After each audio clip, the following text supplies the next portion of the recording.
Okay. என்னதான் நிறைய financial experts தொடர்ந்து மியூச்சுவல் ஃபண்டில் வந்து இன்வெஸ்ட் பண்ணுங்க, அவ்வளோவா ரிஸ்க் இல்லைன்னு சொன்னாலும் கூட இன்னுமே நிறைய பேருக்கு மியூச்சுவல் ஃபண்ட்ஸ் மேலே நம்பிக்கை வந்து வரல. ஸோ எனக்கு வந்து மியூச்சுவல் ஃபண்ட்ஸ்லாம் வேணும், நான் ரிஸ்க் எடுக்கவே விரும்பலை அப்படின்னா போஸ்ட் ஆஃபீஸ் ஸ்கீம்ஸில் இன்வெஸ்ட் பண்ணி மட்டும் ஃபினான்ஷியல் ஃப்ரீடமாக அடைய முடியுமா? ஃபினான்ஷியல் ஃப்ரீடம்ங்கிறது என்ன ஆக்சுவலாக நம்மளுடைய இன்வெஸ்ட்மெண்ட்டுக்கு ஜென்யூனான ஒரு பலன் கிடைக்கணுங்கிறது தான் நமக்கு ஃபினான்ஷியல் ஃப்ரீடம்.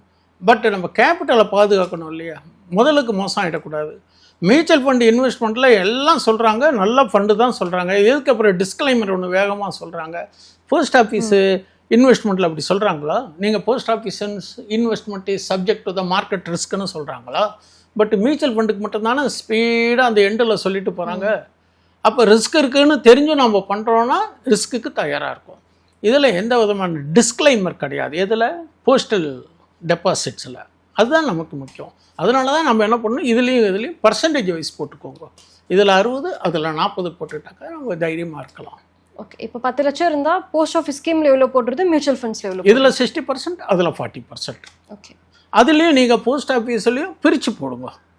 அதேமாரி இதுலேயும் என்ன கேட்டீங்கன்னாக்கா ஃபண்டை செக்ரிகேஷன் பண்ணி போடுங்க. ஒரே ஃபண்டுலேயே போடாதுங்க. டெப்ட் ஃபண்டில் கொஞ்சம் போடுங்க, கமாடிட்டி ஓரியன்ட் ஃபண்ட் இருக்குது, ஜெனரிக் ஃபண்ட் இருக்குது. இது மாதிரி பிரித்து போட்டேன்னாக்கா ஓரளவுக்கு ஜென்யூனாக இருக்கும்.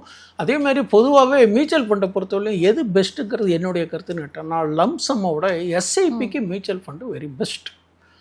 ஏன் அப்படின்னு கேட்டால்னா, சப்ஜெக்ட் டு நம்ம கட்டுறது அவங்க கரெக்டாக அலோகேஷன்ஸ் பண்ணி அந்த ஃபண்டு மேனேஜர். பட் நம்ம நல்ல ஃபண்டை தேர்ந்தெடுக்கணும். அதுக்கு மியூச்சுவல் ஃபண்ட் டிஸ்ட்ரிபியூட்டர் கேட்டிங்கன்னா அப்பப்போ புதுசாக ஃபண்டு வருது அவங்களுக்கு.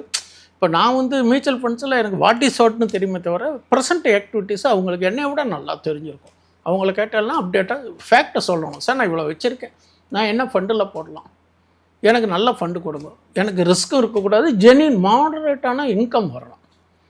அப்போ நீங்கள் பார்க்குறபோது எதுவாக இருந்தாலும் 3 இயர்ஸுக்கு தொடக்கூடாது. எந்த இன்வெஸ்ட்மெண்ட்டாக இருந்தாலும் உடனே நமக்கு பெரிய பலன் கிடைக்கும், சார் நான் போட்டேன் மைனஸில் இருக்குன்னு சொல்லக்கூடாது.